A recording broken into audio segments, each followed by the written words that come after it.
So my name is Jolie. It's a combination of the names of my grandmothers. One of them was called Jo and the other one was called Lise. So my parents combined these names into my name, and I didn't like it as a child because I had to spell it all the time, because it's not really a Dutch name, it's actually more a French word. So, well, but you get used to it, like you get used to many things, like being grey and all that, and turning old and wrinkled. Oh well, what do I do on a daily basis? I teach English. Well, not every day, only once a week actually. It's not my main subject. I was an art history teacher, but it's really hard to find a job in art history today. So well, I'm happy teaching English. It's nice, and the children are really great. I like the age. They're younger than my art history pupils used to be, and they're only 10 to 12, but I really enjoy it. And the language in the Netherlands is Dutch, and that sounds like this. Goedenavond allemaal. En een speciaal van harte gefeliciteerd aan Peter die vandaag jarig is. So that is Dutch. Sounds totally different than English, but actually the languages are related to each other, so it's easy. You also have got German. I speak German too. That's another language. It's close to Dutch, but sometimes the words sound so similar but have a different meaning. So I see German as a harder language than English. Yeah, I speak a little French too, but that is so extremely hard. I can only speak French in Belgium, when I'm in Belgium, because the people in Belgium are kind, and they are patient, and they wait for you when you talk slow. But the French, they don't wait. They rap on and on and on, and you're baffled. You think, what is this about? And you're clueless. You've no idea what it's all about. So, that was all about language. What else can I tell you? Oh yeah, I see something else that I do.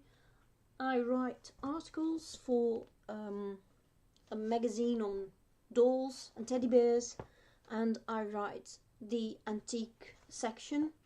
I realized I couldn't show you the ceramics, the figurines that I create, so I had to go down and get them to show them to the camera. Well, feet behind, and this one is melted glass, an experiment. How can I get them into the camera? And sometimes I also repair dolls. I had to stop the camera because I realized the doll was wearing some sort of a seat belt. She's as you can see, she has a line here. She's been broken. She had a broken head, and I glued it and painted over the repairs. But in a way that it can always be redone by another repairsman, so I don't try to sort of ruin the dolls by using stuff that are irreversible. So what else can I tell you? What I've been looking into last week was the whole Michael Jackson story. It's not that I'm really a fan of Michael Jackson, because I was more a fan of Prince and people like Otis Redding and all that, but so I sort of skipped Michael Jackson, and I am sort of shocked by the story that he has abused all these young boys. I I sort of missed that story. I really missed that. I could have known. I know I could have known. I could have studied all this before, but I never did.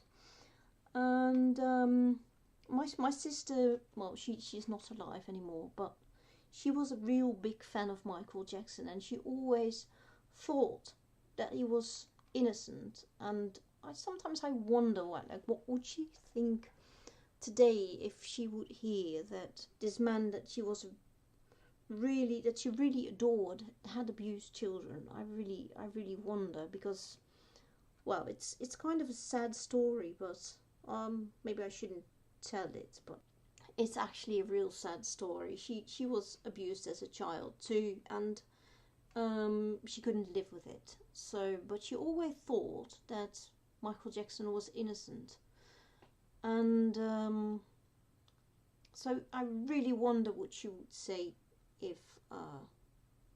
if she would hear these new allegations. Of course, it's not proven, but then again, if you look at all the old files where he makes statements where Michael Jackson makes statement like, "I would never do that." He doesn't say, "I didn't do it." He only says, well, not only, but he keeps on repeating that. He says, "I wouldn't do it," and that's an innocent person would just say, "I did not do this," and he never said, "I did not molest this boy." He never says that. He always says, "I wouldn't do that." So it's sort of, when you say "I wouldn't do that," it's sort of admitting, you know what I mean, I think. And I think that he was an abused child himself, so that probably when he was the age of 7 or something like that, that he was also abused. Yeah, I don't know, but it's you often hear that people who are abused as a child become child abusers themselves. Not all of them, of course, not all of them. It's not.